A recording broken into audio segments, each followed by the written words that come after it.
Welcome, dear viewers. Thank you so much for 20,000 subscribers. It means a lot. Become a member of Dr. Void family at just 99 cents per month and get exclusive episodes every week. I never believed the laws of physics could just break, not until I saw it happen. My name is Dr. Thomas Webb, astrophysicist at Houston Mission Control. For the past 8 years, I've specialized in quantum mechanics and relativity, the foundational rules that govern our universe. Rules I thought were immutable until 3 weeks ago. I'm recording this because someone needs to know. The official reports are being sanitized, and I don't know how much longer I'll be allowed to maintain access to the data we've collected. Already there are men in plain clothes monitoring our lab, restricting communication channels, and confiscating research materials. They don't wear identification. It started with a routine call from Commander Dawson aboard the ISS. He reported unusual instrument readings while observing a previously uncharted region in the Kuiper Belt. At first, we thought it was equipment malfunction, their sensors showing gravitational measurements that simply weren't possible. Objects accelerating in contradictory vectors, mass calculations that fluctuated without cause. Webb, I'm telling you, we're seeing things that shouldn't exist, Dawson's voice crackled over the secure channel. It's like there's a bubble out there where physics just gives up. I remember laughing it off, told him to recalibrate the sensors, check for solar interference. The standard protocol for anomalous readings. That's when he sent the first images. Something was out there, something massive, geometric, and undeniably artificial. Initial data suggested it was roughly cylindrical, approximately 1.8 kilometers in length. That alone would have been the discovery of the millennium. But what made my coffee mug slip from my fingers was the energy signature. It was generating power, an impossible amount of power. We're picking up radiation patterns that don't match anything in our databases, Dawson said, his voice tight with controlled panic. And Webb, the damn thing is old. The surface degradation patterns suggest it's been out there for at least 50,000 years. 50,000 years before the first human civilizations. I wasn't supposed to make the decision alone, but I did. I authorized the deployment of the new Webb-Kaminsky probe, an experimental deep space drone equipped with quantum observation arrays. If anything could get us clearer data on this anomaly, it was WK7. That was my first mistake. The minute the probe entered what we now call the distortion sphere surrounding the object, every law of physics I've dedicated my life to understanding went sideways. WK7's mass readings fluctuated wildly. Its trajectory curved in mathematically impossible ways. And then, most disturbingly, we observed temporal inconsistencies in the data transmission. The probe was sending back information before it was collecting it. I've violated at least 6 federal secrecy protocols by writing this. But they're coming for me soon. I can feel it. Whatever's out there, it's changing how we understand everything. And some powers don't want that understanding to spread.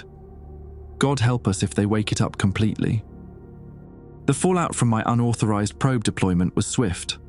Director Harlow summoned me to his office the next morning, his thin lips pressed into a bloodless line.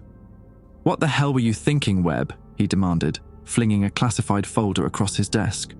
"You deployed experimental hardware without oversight committee approval."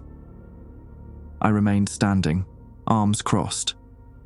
We had a narrow window of observation before the object drifted behind Jupiter. The committee would have deliberated for weeks. "You mean the 50,000-year-old object would have waited another few days?" Harlow's voice dripped with sarcasm. "Jesus, Tom, there are protocols." "Protocols didn't account for what we found," I countered, leaning forward. "Did you read the preliminary data? The mass calculations alone violate conservation principles. This could redefine physics as we know it." Harlow's expression softened slightly. Despite his bureaucratic tendencies, he'd been a respected physicist before administration claimed him. "I read it," he admitted, "the temporal anomalies particularly. But that's precisely why we needed to approach this carefully." He tapped a secure terminal on his desk. You're being reassigned. Effective immediately. Reassigned? You can't. I can and I have. You're heading to the Johnson Space Center bunker labs. You'll lead a specialized analysis team there. Level 6 clearance. My protest died in my throat. Level 6 was beyond top secret, the kind of clearance reserved for extinction-level threats. The WK-7 probe, I began. Ceased transmission 8 hours after deployment, Harlow finished. But not before sending back something remarkable. He turned his monitor toward me. On screen was what appeared to be an internal schematic. Geometric shapes arranged in impossible configurations.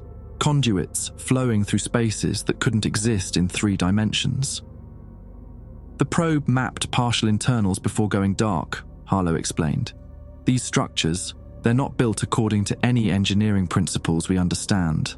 My heartbeat quickened. Non-Euclidean architecture. Partly, but there's more.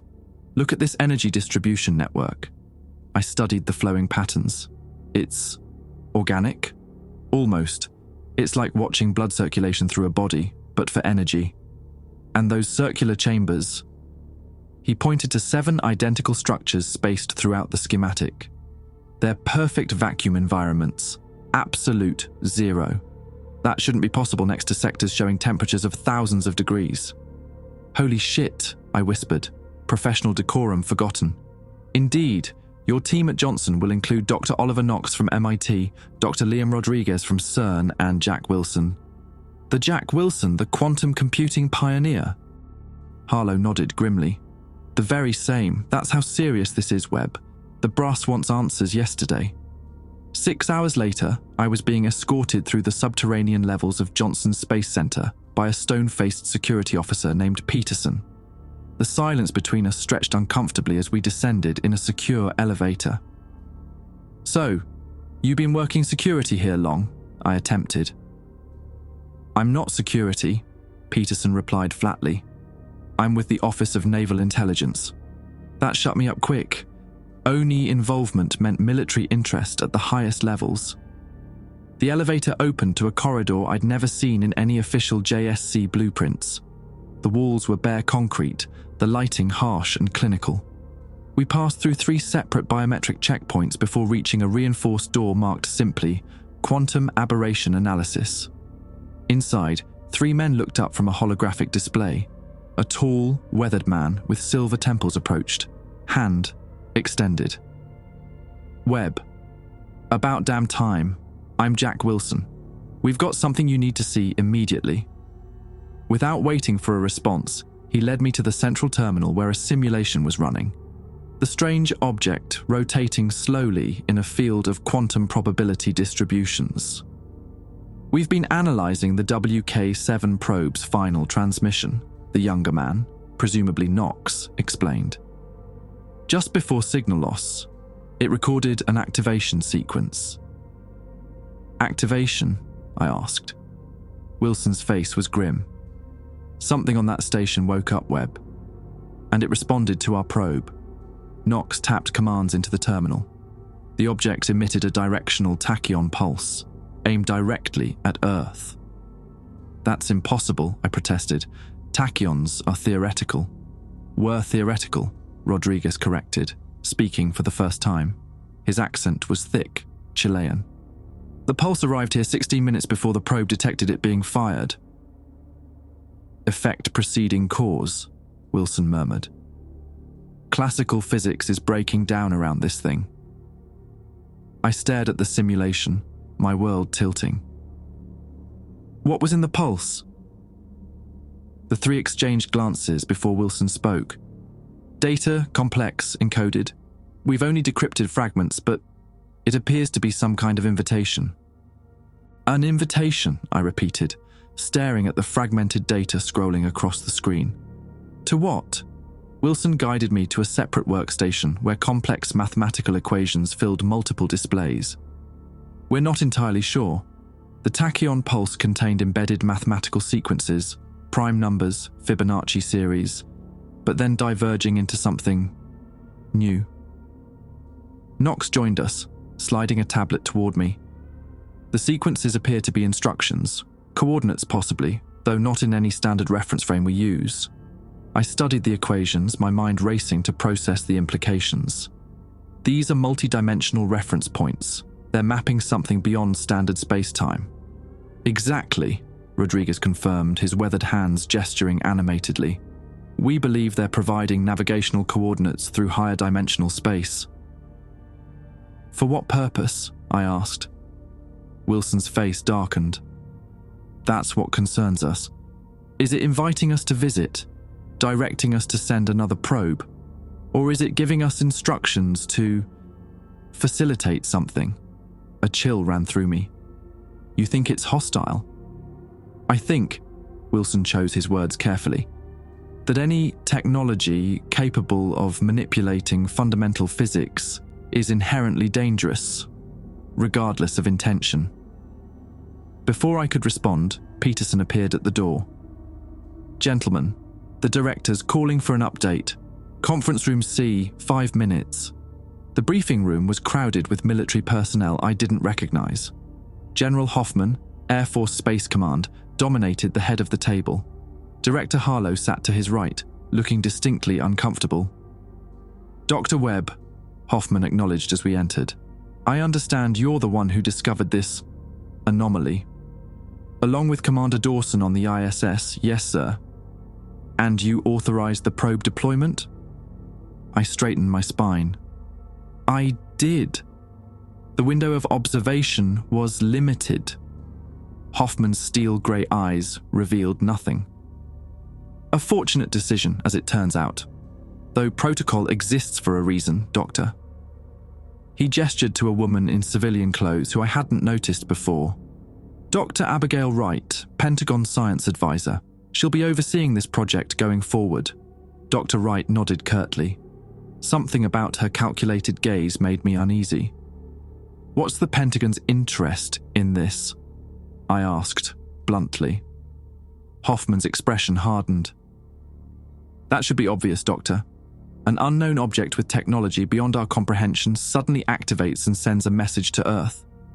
This is a potential first contact scenario with significant national security implications. Or scientific implications, I countered. Both, Wright interjected smoothly. Which is why we need to decode the rest of the message immediately. Wilson cleared his throat. We're working on it. The mathematics involved are challenging. Wright turned to him. I've authorized additional computing resources. The Blue Ridge Quantum Cluster is being diverted to this project. You'll have access within the hour. My eyebrows shot up. Blue Ridge was the most advanced quantum computer in the Western Hemisphere. This was serious. There's something else, Knox said, tapping his tablet. We've detected additional activity from the object. It's moving. The room fell silent. Moving? Harlow broke the tension. In what way? Knox projected a new simulation onto the main screen. It's changing its orbital trajectory, making course corrections using an unknown propulsion system based on current vectors. He paused. It's heading toward the inner solar system, toward us. Estimated time of arrival, Hoffman demanded. At current acceleration, 3 months. But that assumes it maintains this speed. If it can manipulate space-time as we suspect, conventional travel limitations wouldn't apply. Rodriguez leaned forward. There's more. The object appears to be transforming. He pulled up a comparison of the original images and the most recent captures from deep space telescopes. The cylindrical structure had begun extruding new segments, unfolding like a complex geometric puzzle. Self-reconfiguration, Wright murmured. Fascinating. Or arming itself, Peterson added darkly. I studied the new configuration. Those look like sensor arrays. It's scanning our system, Wilson nodded grimly. And broadcasting. The tachyon pulses are continuing, but they're not directed solely at Earth anymore. They're propagating throughout the solar system. Searching for something? I suggested. Or someone, Rodriguez replied. Hoffman stood abruptly. I've heard enough. This is now classified as a Tier 1 potential threat. Dr. Webb, your team has 48 hours to decrypt that message completely. I want to know what it wants and why it's coming here. After the meeting, I found myself alone with Wilson in the lab's small break room. He poured us both coffee from a pot that looked like it had been sitting there since morning. The acrid smell made me wince. You've been quiet, I observed. What aren't you telling me? Wilson's eyes darted to the camera in the corner before he pulled out his phone, typing something quickly and showing me the screen. Not everything in the lab. I frowned, but nodded. He led me to the restroom, apparently the one place without surveillance, and finally spoke freely. The full message, he whispered. We decoded more than we let on. It's not just coordinates. My pulse quickened. What is it? A warning, Webb. It's a fucking warning. The object, it's a containment vessel, and whatever's inside, it's waking up because we pinged it. Containing what? I don't know exactly, but the decoded fragments mention the architects and the collapse of dimensional barriers. Something about guardians and imprisonment. The fluorescent lights seemed to flicker overhead. You think we should tell Hoffman? I asked. Wilson's laugh was hollow. Tell the military we may have accidentally awakened an ancient prison holding something powerful enough to collapse dimensions. They'd mobilize every nuclear weapon we have and make things worse. He ran a hand through his silver hair. No, we need to understand more first. Figure out if there's a way to put it back to sleep. And if there isn't. His eyes met mine, utterly serious. Then God help us all. The next 36 hours passed in a blur of caffeine, complex mathematics, and mounting dread. Our team worked relentlessly to decode more fragments of the tachyon message, while military personnel hovered at our shoulders, their presence a constant reminder of what was at stake. I've isolated another segment, Knox announced, his eyes bloodshot from lack of sleep. He projected a new series of symbols onto the main display. This appears to be a technical schematic of some kind. I studied the intricate patterns. It looks like instructions for building something. Rodriguez nodded, tracing connections between symbols. A device of some kind. But what's its purpose? Wilson glanced around before speaking carefully. Perhaps it's meant to communicate with the contents of the vessel. Dr. Wright approached from behind, making me jump. She had an unsettling habit of appearing silently. Any progress on the vessel's trajectory? She asked. Knox pulled up the latest tracking data. It's accelerating faster than predicted. New ETA is approximately 6 weeks, assuming constant acceleration. Wright's expression remained neutral, but I noticed her knuckles whitening as she gripped her tablet. General Hoffman won't be pleased.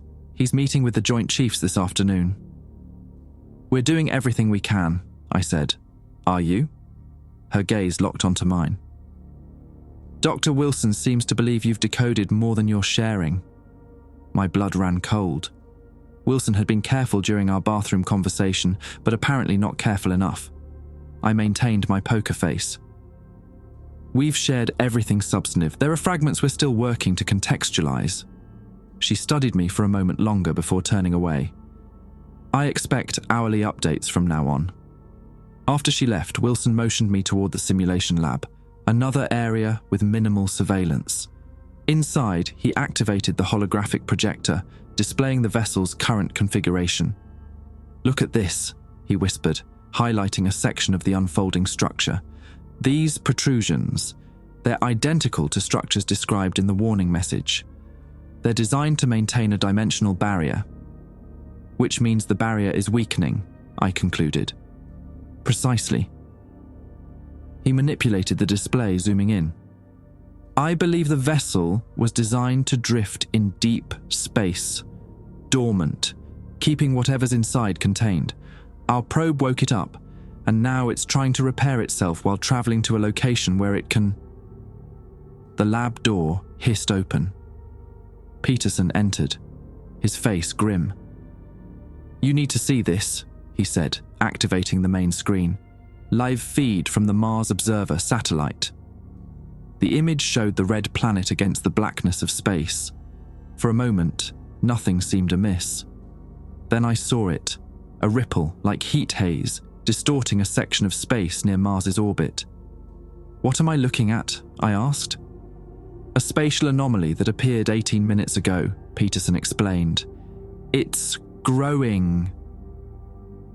As we watched, the distortion expanded, forming what looked like a lens in empty space, a region where light bent unnaturally.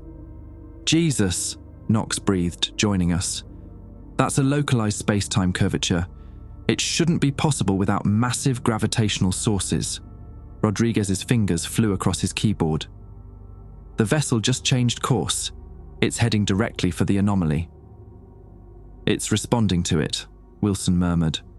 The lab door burst open again as Harlow rushed in, followed by General Hoffman and a team of officers I didn't recognize. "What the hell is happening?" Hoffman demanded.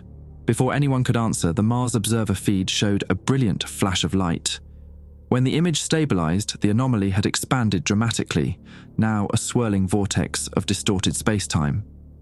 "The vessel is accelerating toward the anomaly at impossible speeds," Rodriguez reported, his voice strained. "Breaking all known physical limitations." Hoffman turned to his communications officer.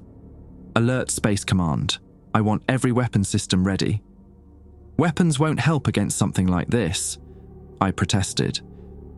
Hoffman's glare could have melted steel. "Do you have a better suggestion, Doctor?" Before I could respond, Knox shouted, "Look!" On screen, the anomaly pulsed, and something began to emerge. It defied description, a shape that seemed to fold through dimensions simultaneously solid and fluid, organic and mechanical. It hurt my eyes to look at it directly, as if my brain couldn't process what it was seeing. "That's not the vessel," Wilson stated unnecessarily. "That's what was inside it." "The dimensional barrier," I whispered. "It's broken through." The thing, whatever it was, extended appendages that weren't quite tentacles, wasn't quite machinery, stretching in impossible directions. The Mars Observer's sensors went haywire, data streams corrupting into nonsensical gibberish. Then abruptly, the feed cut to static. "We've lost the satellite," a technician announced. For 10 long seconds, nobody spoke. The implications were too enormous to process immediately. Hoffman broke the silence. "I need options, now." "Sir," I began cautiously, "I think the vessel was trying to reach the anomaly to repair the dimensional breach. It's a containment system, not a threat." "Then what the fuck just came out of it?" Peterson demanded. Wilson stepped forward. "Something ancient. The message referred to architects, beings that existed before humanity, perhaps before Earth was even formed." Dr. Wright, who had entered silently during the commotion, spoke up. "The partial translations mentioned collapse of dimensional barriers. This could be the beginning." "Of what?" Harlow asked. "The end," Wilson said simply. Hoffman immediately began issuing orders, coordinating with Space Command, activating defensive protocols that would ultimately prove useless against what was coming. In the chaos, Rodriguez beckoned me to his terminal. "The Blue Ridge quantum computer finished analyzing the complete message," he whispered. "It's troubling." The translated text scrolled across his screen. Warning: containment, failure, imminent. The architects constructed this vessel to imprison the dimensional corruptor. Its awakening will trigger cascading reality failures. The device, schematics provided, can temporarily stabilize local spacetime. Construct immediately. Coordinates for stabilization. Point follow. My mouth went dry. The instructions we received were meant to help us defend ourselves, Rodriguez finished. Not to communicate with it. A klaxon blared overhead. Emergency lights bathed the lab in pulsing red. "New contacts detected," someone shouted. "Multiple anomalies opening throughout the solar system." The main display shifted to a system-wide view. Spatial distortions were appearing everywhere, near Venus, Jupiter's moons, Earth's orbit, and the asteroid belt. "It's spreading," Wilson murmured. Hoffman grabbed my shoulder. "You said this thing sent instructions for a device. Can you build it?" "Maybe, but..." "No maybes, Doctor. You have whatever resources you need. Consider it a direct order from the President." My mind raced through the implications. The device was incredibly complex, requiring materials we barely understood, but it was our only hope. "I'll need Wilson, Knox, and Rodriguez," I said, "and access to the experimental materials lab at Sandia." "Done," Hoffman barked. "Transport leaves in 20 minutes. As we hurriedly gathered our equipment, Wilson pulled me aside one last time. "There's something else in the message," he whispered urgently. "Something the computer translation missed. I think whatever's inside the vessel was put there for a reason. What if the architects were the aggressors?" I stared at him. "What are you saying?" "What if we're helping the wrong side?" Before I could process this, the building shook violently. Ceiling tiles crashed down around us as the lights flickered. "Anomaly detected in upper atmosphere," someone shouted. "It's here." The military helicopter cut through turbulent air, bucking violently as strange atmospheric disturbances rippled across the Texas sky. Through the window, I watched Austin's skyline shimmer unnaturally, buildings seeming to stretch and compress as localized space-time fluctuations affected the city below. "It's happening everywhere," Knox shouted over the rotor noise, scrolling through reports on his tablet.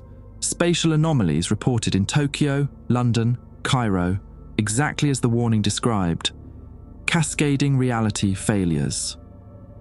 Wilson sat opposite me, his face ashen. "The dimensional barriers are collapsing. Our universe is becoming permeable to whatever exists beyond normal space-time." "How much time do we have?" I asked. Rodriguez shook his head. "Hours, maybe. The progression is accelerating exponentially." The helicopter banked sharply towards Sandia National Laboratories, a sprawling complex of research buildings nestled in the desert landscape. As we descended, I noticed strange geometric patterns forming in the clouds above, perfect hexagons and spirals that weather systems shouldn't naturally create. General Hoffman had cleared all bureaucratic obstacles. A team of scientists and engineers awaited us on the helipad, along with Dr. Wright, who had somehow arrived before us. "The materials you requested are ready," she said without preamble as we disembarked. "Lab 7 has been prepared according to your specifications." I nodded, still troubled by Wilson's final question. What if we were helping the wrong side, but with reality literally coming apart around us? What choice did we have? Lab 7 was Sandia's advanced materials testing facility, a cavernous space filled with equipment that would make CERN scientists envious. At its center stood a circular platform surrounded by quantum stabilizers and superconducting magnets.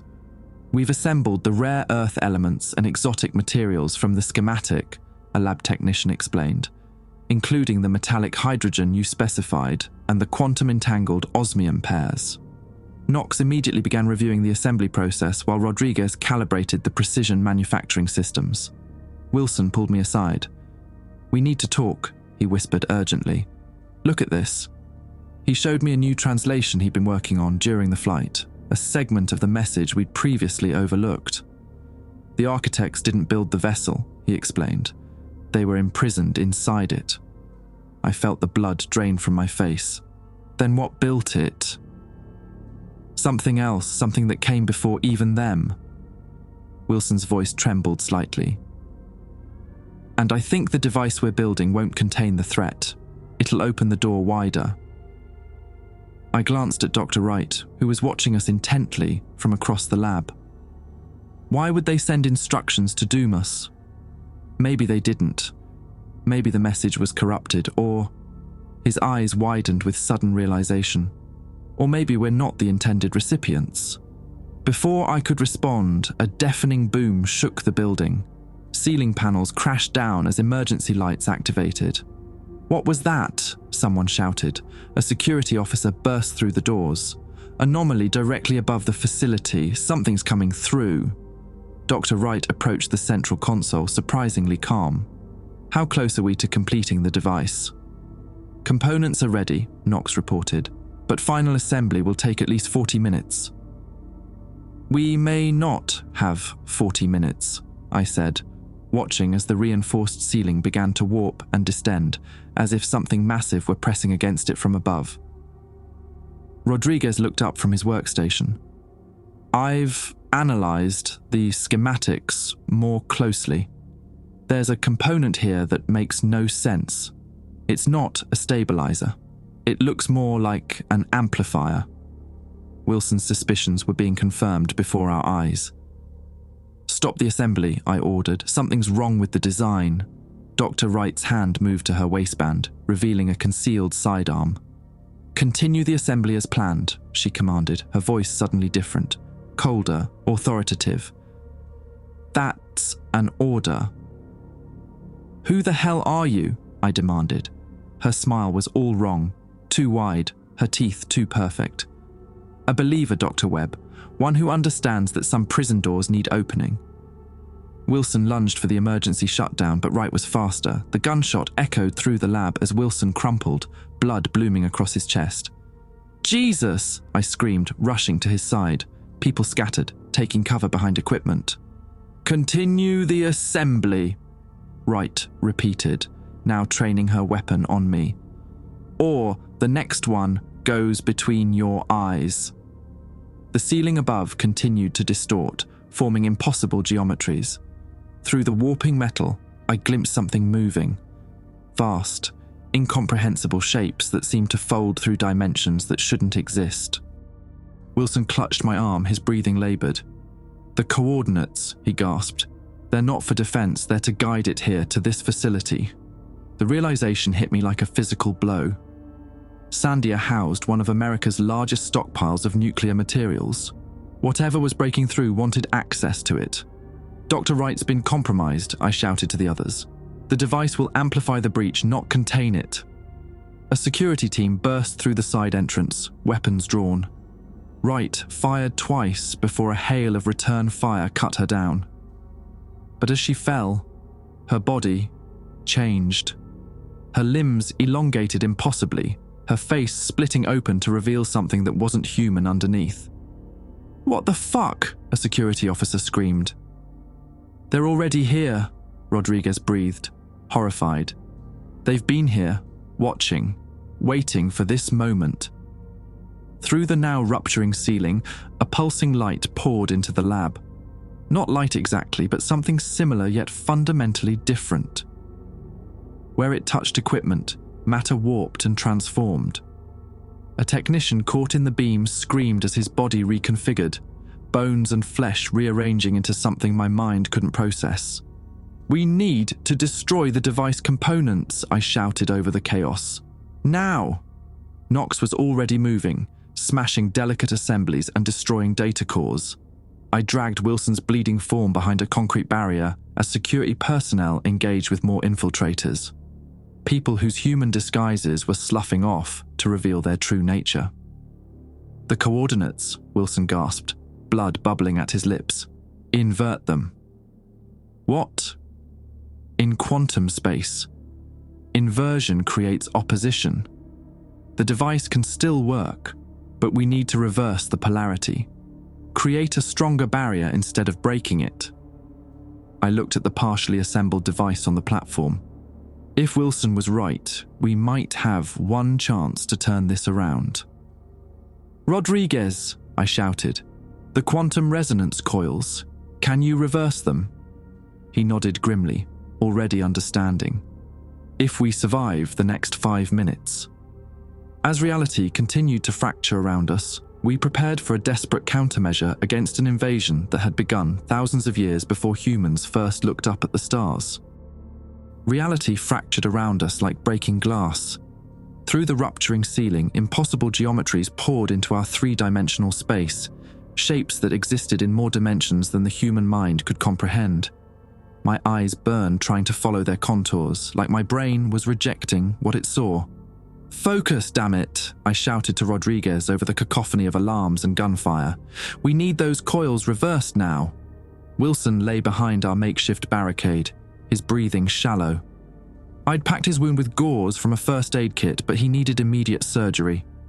Blood soaked through his shirt, spreading across the concrete floor. "Almost there," Rodriguez called back, his hands flying over the device's core components. Knox provided cover fire alongside the remaining security personnel as more infiltrators converged on our position. "Webb," Wilson gasped, clutching my sleeve. "The vessel. It's not just a prison, it's much more." I leaned closer to hear him over the chaos. "What do you mean?" "It's an archive, a record of what came before." His eyes were unfocused, pupils dilated from blood loss. "The architects were the last of their kind. They built it before they were imprisoned to preserve knowledge." A security officer's scream cut through the air as one of the infiltrators caught him, its limbs elongating impossibly to envelop his body. The man's form twisted, bones audibly cracking as he was reconstructed from the inside out. "How many more of these fucking things are there?" Knox shouted, reloading his borrowed sidearm. I turned back to Wilson. "The vessel, how do we use it to stop this?" "The coordinates." Wilson's voice weakened. "Invert them exactly. Perfect mirror opposition." A massive section of ceiling collapsed entirely, and through the gaping hole floated something vast and terrible. A churning mass of impossible angles and pulsing organic machinery.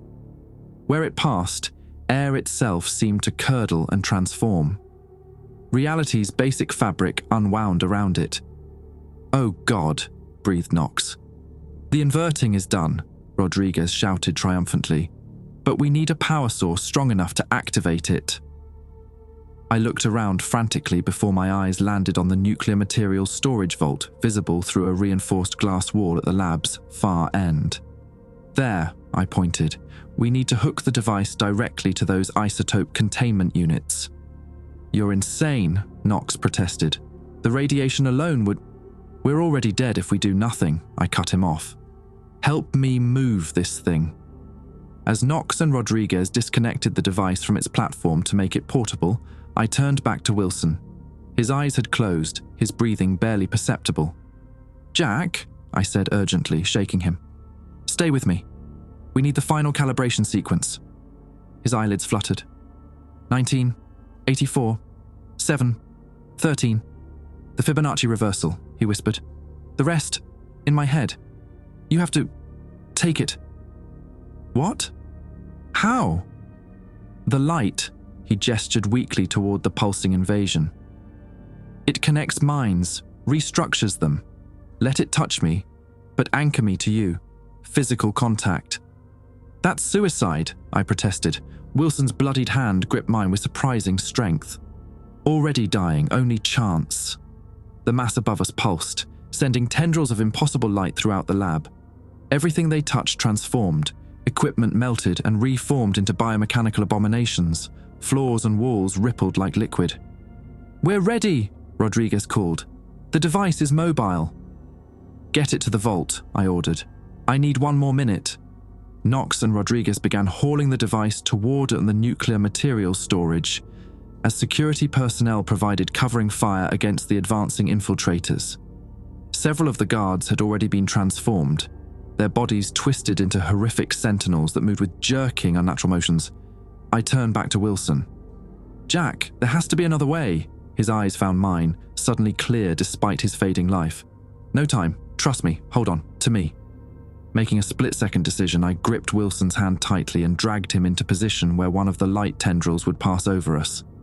The approaching illumination wasn't light as we understood it. It was information made manifest. The raw data of a higher dimension bleeding into ours. "Don't let go," Wilson gasped. "Whatever happens, don't break contact." The tendril passed over us. The world exploded into information. I am drowning in knowledge. Memories not my own flooding my consciousness, stars being born, civilizations rising and falling across millions of years, beings of pure thought constructing vessels to cross the gap between universes. I see them now, the architects, a species so advanced they transcended physical form, becoming beings of pure mathematical precision. And I see what hunted them, what consumed their kind across countless worlds, the negation, the anti-pattern, a force that unravels reality itself, consuming ordered existence and leaving chaos. The vessel was their last hope, a perfect prison built with technology that bent dimensions themselves, designed to trap the negation for eternity. But they miscalculated. The negation was patient. It waited dormant for someone to activate the vessel, for us. And within the flood of alien knowledge, I find what we need, the complete inversion sequence, the mathematical formula that will transform our half-built device from a key into a lock. When I came back to myself, Wilson was gone. Not just dead, but entirely transformed. His body had collapsed into a swirling pattern of light and information that briefly formed impossible symbols before dissipating entirely. But the knowledge remained, burning in my mind like fire. I staggered to my feet and ran toward the vault where Knox and Rodriguez were connecting the device to the nuclear materials containment system. "I have it!" I shouted over the increasing distortion of sound itself. The full sequence. The vault area was in chaos. 2 more security personnel had been transformed, and Rodriguez was nursing a badly burned arm where one of the light tendrils had grazed him. The skin was reshaping itself into something else, something with circuitry-like patterns. "Cut it off," he begged, seeing my gaze, "before it spreads."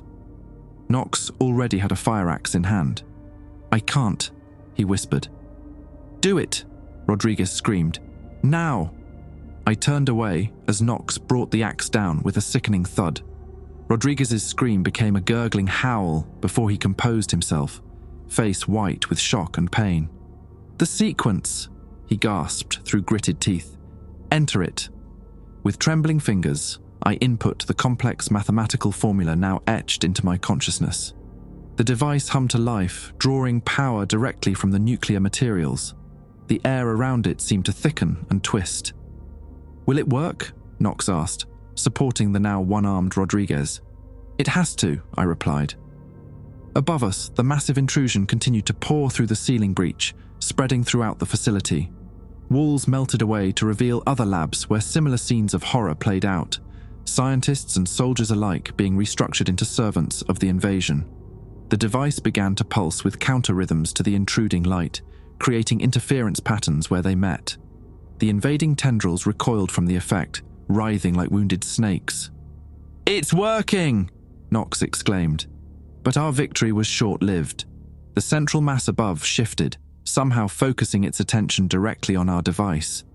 A concentrated beam of anti-reality struck the vault, melting through reinforced concrete and steel like they were nothing. "No!" I lunged for the device controls, trying to increase power. The temperature in the vault skyrocketed as nuclear material was consumed at an impossible rate. "It's going critical," Knox warned. "We need to get out." "Not yet," I insisted, making a final adjustment. "We need maximum output." The device's pulsations intensified, creating a bubble of stabilized reality around us that began to expand, pushing back against the intrusion. The mass above us writhed in what might have been pain. "It's working!" Rodriguez gasped. Then everything went white as the nuclear materials reached critical mass. I dreamed of stars being born and dying, of civilizations rising across millions of worlds only to be consumed by something that negated order itself. I dreamed of the architects, their non-corporeal forms weaving complex mathematical structures across 11 dimensions to create the perfect prison. And I dreamed of their failure, their desperate final message cast across time and space, hoping someone would understand. When I opened my eyes, I was in a hospital bed. Military hospital, judging by the utilitarian design and armed guards visible through the observation window. My body felt wrong, too heavy in some places, too light in others. An IV dripped clear fluid into my arm, which was covered in strange, geometric burn patterns that pulsed with a faint bluish light. "He's awake," someone said. General Hoffman appeared at my bedside, looking 10 years older than when I'd last seen him. Deep lines etched his face, and his left eye was covered with a black patch. "Webb," he said simply. "Welcome back." My throat felt like sandpaper. "How long?" 17 days. You've been in and out of consciousness." Memory flooded back. The device, the nuclear materials, the critical mass event. "Knox?" "Rodriguez." Hoffman's expression darkened. "Knox didn't make it. Rodriguez is stable, but changed. Like you." I tried to sit up, suddenly aware of the restraint securing me to the bed. "Changed? How?" Instead of answering, Hoffman handed me a small mirror. My reflection was both familiar and alien. My eyes had transformed. The irises now contained intricate, shifting patterns like circuitry or mathematical formulas. Faint blue lines traced across my temples and cheeks, pulsing in time with my heartbeat. "What happened at Sandia?" I asked, lowering the mirror. Hoffman pulled up a chair. "The official story is that terrorists attacked a nuclear research facility. 16 dead, 32 injured. The actual story." He trailed off, his remaining eye fixed on something distant. "We're still figuring that out." "The device? Did it work?" "Partially." Hoffman pressed a button and the room's display screen activated, showing satellite imagery of North America. Large sections of Texas, New Mexico, and parts of Mexico were obscured by what looked like static, a shimmering distortion that defied clear imaging. "What am I looking at?" "We call it the aberration zone, a 100-mile radius around Sandia where conventional physics doesn't quite apply anymore. The nuclear reaction combined with your device created a permanent boundary effect. Nothing comes in, nothing goes out."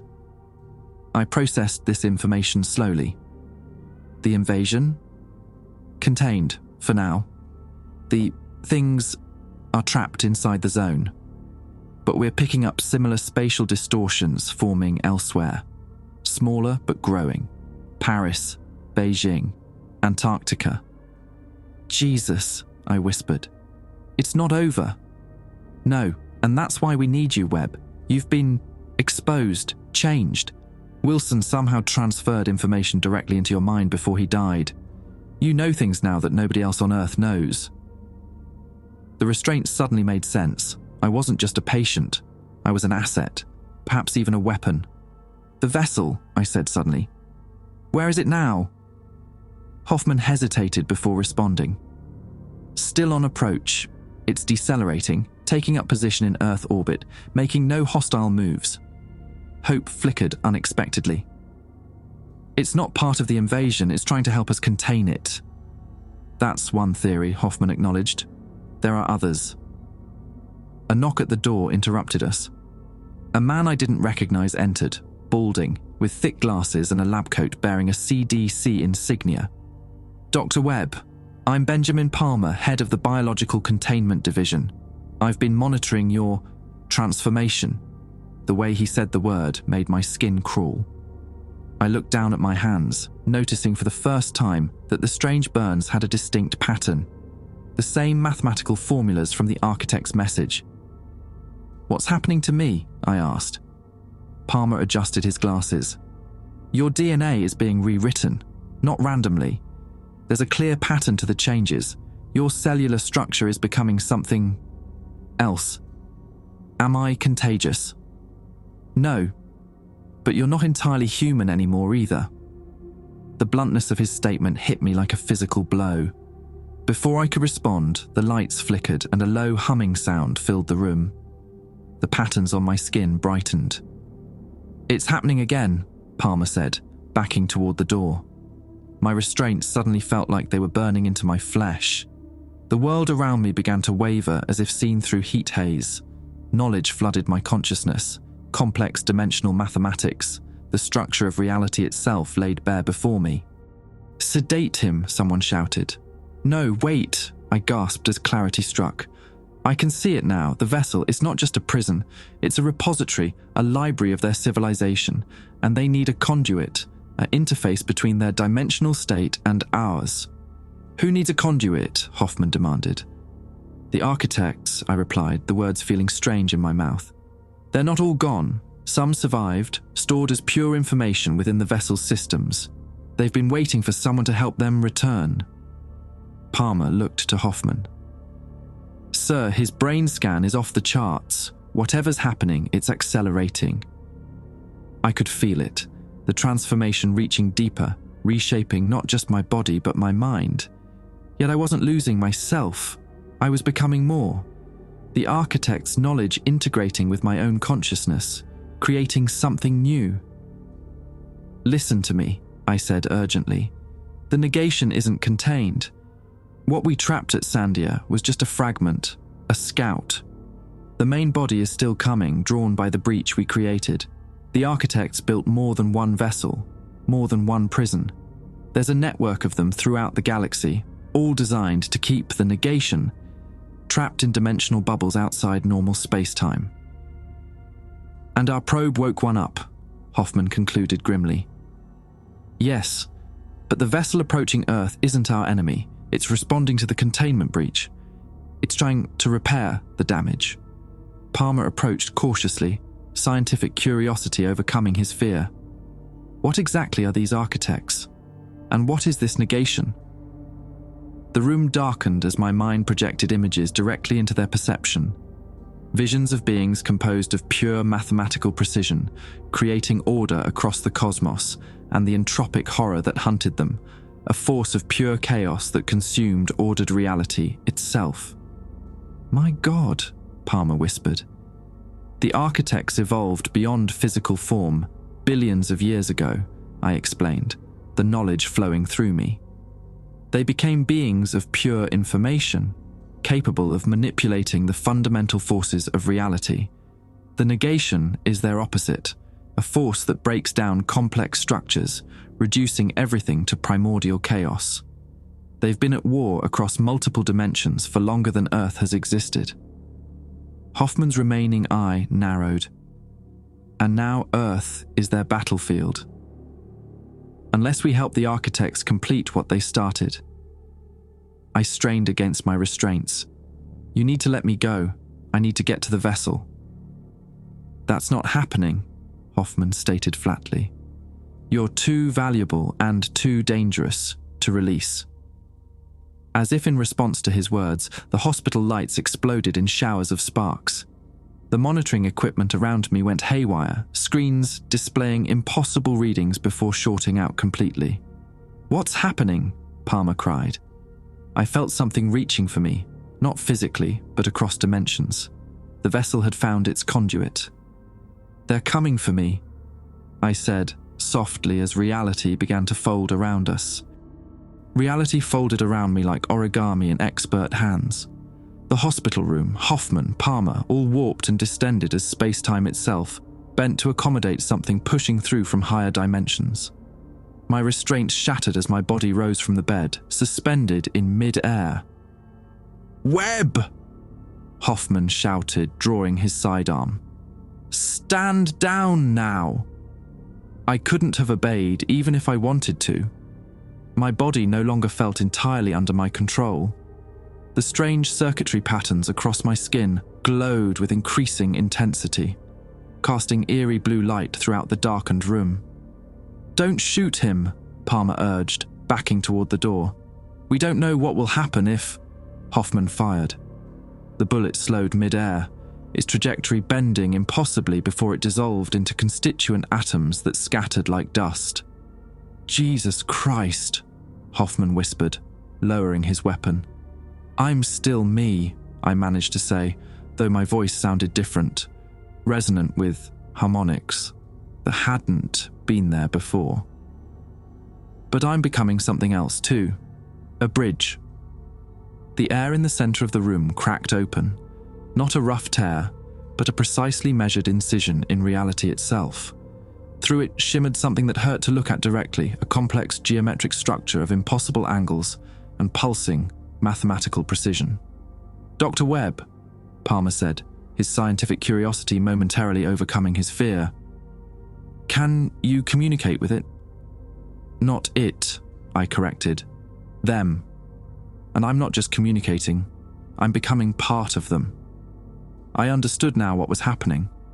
The architects needed an interface between their higher dimensional existence and our limited three-dimensional reality. They had chosen me, or perhaps created me, for this purpose. The genetic changes, the mental uploads from Wilson, had all been preparation. Through the dimensional aperture, I could sense their vast intelligence, beings that had evolved beyond physical form billions of years ago, becoming living mathematical constructs of pure information. Their consciousness stretched across multiple universes simultaneously, perceiving reality in ways the human mind couldn't comprehend, and they were terrified. "The negation is coming," I spoke, their knowledge flowing through me. "What we contained at Sandia was just the beginning.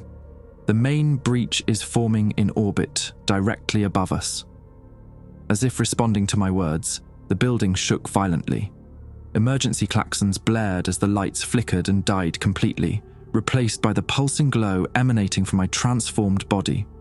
"We need to evacuate," Hoffman ordered, pressing his comm unit. "All personnel, initiate Omega Protocol. This facility is compromised." "No," I said, suddenly certain. "Running won't save anyone. The architects know how to stop this, but they need me, need us, to implement their solution." "Why should we trust them?" Hoffman demanded. "For all we know, they caused this." The dimensional window widened, and knowledge flooded into me. The complete history of the architects' war against the negation, spanning billions of years and countless galaxies. I saw civilizations rise and fall, entire star systems converted into vast computational engines to calculate perfect prison dimensions, and the final desperate gambit as the architects created their network of containment vessels. "They didn't cause this," I said with absolute certainty. "They've been fighting it since before Earth formed. The vessels weren't weapons, they were safeguards, placed throughout the galaxy to maintain dimensional barriers." "Then why did our probe trigger all this?" Palmer asked. "Because the architects miscalculated. The vessels were meant to remain dormant, undetected. They never anticipated that we would develop technology capable of detecting them, let alone interacting with them." The building shook again, more violently. Through the window, I could see the sky had turned an impossible color. Not black or purple or red, but something the human eye wasn't designed to process. "What do they want?" Hoffman asked, his military pragmatism reasserting itself. "They need to repair the dimensional breach, but they can't interact directly with our reality without causing further damage. They need conduits, interfaces, humans who can implement their solution." "You," Palmer realized. "Me," I confirmed, "and others like me." The transformation has already begun in the survivors from Sandia. Rodriguez, the security personnel who were partially exposed, they're changing too. Hoffman's face hardened. "You expect me to hand over American citizens to alien entities we know nothing about?" The architect's impatience flooded through me. Time was running out. "Look outside," I said simply. Hoffman moved to the window. The impossible color had spread across the sky, and within it, shapes were forming, vast, writhing configurations that defied description. Where they touched the ground, reality itself seemed to unravel. Buildings, trees, people, all broke apart into their component molecules before restructuring into twisted mockeries of their former selves. "My God," Hoffman breathed, "it's everywhere." "That's the negation," I explained. "It doesn't just destroy, it unmakes, reduces ordered complexity to chaos. And it's been trapped for billions of years, growing stronger, more hungry. If we don't stop it now, Earth is just the beginning." "What do we do?" Palmer asked. Before I could answer, the hospital's roof tore away, exposing us to the swirling chaos above. But instead of the destruction consuming us, a beam of light, pure mathematical precision made manifest, struck down from the vessel now visible in orbit. Where it touched, reality stabilized, the chaotic unmaking held at bay. "They're buying us time," I explained, feeling the architect's urgency. "But it won't last. We need to get to the others, the changed ones. Together we can complete the repair." "How?" Hoffman demanded. "The vessel contains a template, a perfect dimensional barrier algorithm that can reseal the breaches. But it needs to be implemented from inside our reality, by beings who exist in both states simultaneously." "You're talking about sacrificing yourself," Palmer realized. I nodded. "And the others like me. We'll become living seal points, anchoring the new barrier in place." Hoffman's military mind quickly grasped the strategic implications. "How many people do you need?" 7, 1 for each dimensional anchor point. "Rodriguez is 3 floors down," Hoffman said, already moving toward the door. "I'll get him and the others." As Hoffman disappeared, Palmer approached me cautiously. "Webb? Thomas? Are you still in there? Still human?" The question struck me as both profound and irrelevant. "I'm still me, just more than I was before. I can see things now, understand things that human consciousness was never meant to comprehend. It's beautiful and terrifying. If you do this, become this seal, will you die?" I considered the architect's knowledge flowing through me. Not die. Transformation, evolve. Become one with the barrier itself. Palmer nodded slowly. "I'll help however I can." Hoffman returned with Rodriguez and 4 others, security personnel and technicians who'd survived Sandia. All showed signs of transformation similar to mine, though less advanced. Blue circuitry patterns traced their skin, and their eyes held the same shifting mathematical formulas. "This is everyone we could find," Hoffman reported. "We're 1 short." I reached out with my expanded consciousness searching. "There," I said, pointing. 8 miles west. A survivor hiding in a storm drain. The architects can bring them." As if in response, a beam of light lanced down from the vessel, and moments later a confused, terrified man appeared in our midst, a janitor from Sandia, his body already half transformed. "What's happening to me?" he cried, staring at his glowing hands. "Something necessary," I replied gently. "Something that will save everyone." With all 7 of us gathered, the architect's presence intensified. The dimensional aperture widened further, enveloping us in its geometric precision. I felt my consciousness expanding, connecting with the others, forming a network of human minds augmented by the architect's billion-year knowledge. "It's time," I said to Hoffman and Palmer. "Get as far from here as you can. When the barrier forms, everything within a 10-mile radius will be changed." Hoffman hesitated, then offered a crisp salute. "Good luck, Webb. And thank you." As they fled, we 7 transformed humans rose into the air, our bodies becoming conduits for energies no human was meant to channel. Above us, the vessel pulsed with power as the negation pressed against the temporary shield, hungry to consume our ordered reality. Together, I told my companions, our minds now linked. We need to complete the pattern. We arranged ourselves in a perfect heptagon, our transformed bodies channeling impossible energies. The final barrier sequence began to form, a multi-dimensional seal that would repair the breach and strengthen the barriers throughout the solar system. As our physical forms dissolved into pure mathematical information, I had one final human thought. Some prices are worth paying. The signal came from deep space, bounced across 23 relay stations and picked up by the modified Allen array. When the technicians first heard it, they thought it was interference, a random stellar noise. Only when Dr. Michael Pasternak ran it through the specialized quantum decryption algorithms did its true nature emerge. A human voice, or what had once been human. This recording will likely reach Earth approximately 3 years after the convergence event. By then, many of you will have forgotten my name or face, I was Thomas Webb. I still am in some ways, though what I've become defies explanation in human language.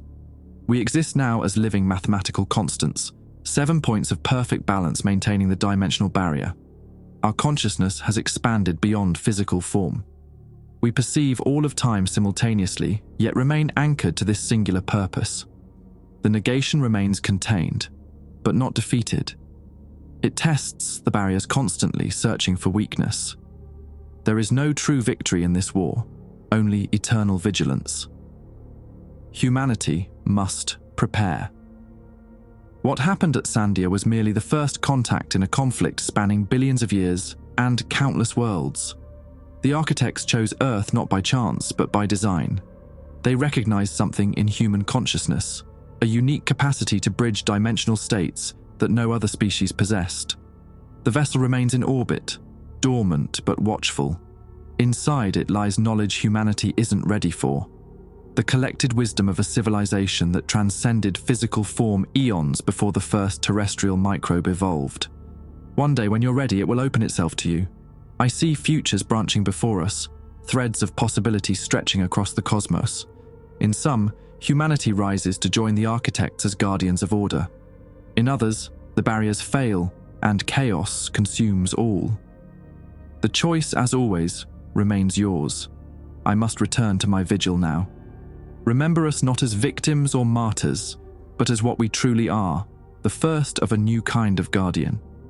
The first humans to see beyond the veil of conventional reality. We are watching. We are waiting. We remain. The recording ended there. General Hoffman stared at the stars through the observatory dome, his eye patch replaced with a cybernetic implant that glowed faintly in the darkness. Behind him, Dr. Palmer shuffled data tablets nervously. "Should we release this to the public?" Palmer asked. Hoffman continued gazing upward. "No, not yet. The world's still recovering from the convergence event. This would only create panic." "And the vessel?" "Continue monitoring. No attempts at contact." Palmer hesitated. "Sir, the new anomalies in the Kuiper belt, the ones matching the vessel's configuration, are not our concern," Hoffman finished firmly. "Not until we understand the first one." As Palmer left, Hoffman touched the small geometric scar behind his ear, a souvenir from Houston. The blue lines beneath his skin pulsed once, faintly, in perfect synchronization with a distant point in space, where a massive, ancient vessel continued its silent orbit around Earth. Some burdens were never meant to be shared. Some truths were never meant to be known. Some prisons were never meant to be opened. He switched off the observatory lights and walked alone into the darkness, carrying the weight of impossible knowledge.